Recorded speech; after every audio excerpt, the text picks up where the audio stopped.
Welcome to our kitchen. Portobello mushrooms are a versatile and delicious ingredient that can be used in a variety of dishes. One popular way to prepare them is by grilling them and serving them over creamy polenta. To start, you'll want to marinate your portobello mushrooms in a mixture of balsamic vinegar, garlic, and herbs. This will infuse the mushrooms with flavor and help them to become tender when grilled. Make sure to let them marinate for at least 30 minutes to allow the flavors to fully penetrate the mushrooms. Once your mushrooms are marinated, it's time to fire up the grill.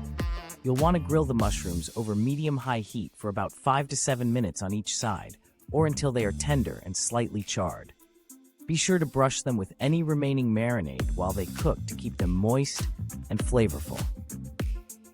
While your mushrooms are grilling, you can prepare your creamy polenta.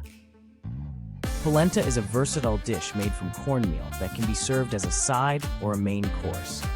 To make creamy polenta, simply bring water or broth to a boil, whisk in the cornmeal, and cook until thick and creamy. You can also add butter, cheese, or herbs to enhance the flavor of the polenta. Once your mushrooms are grilled and your polenta is creamy, it's time to assemble your dish.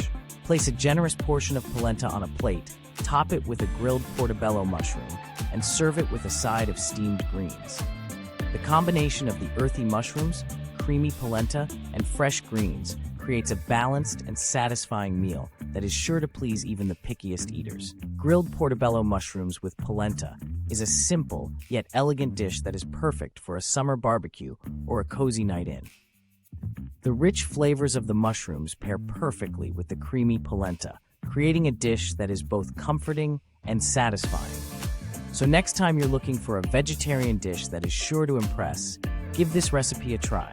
Your taste buds will thank you. Don't forget to hit the subscribe button to keep up with our latest recipes.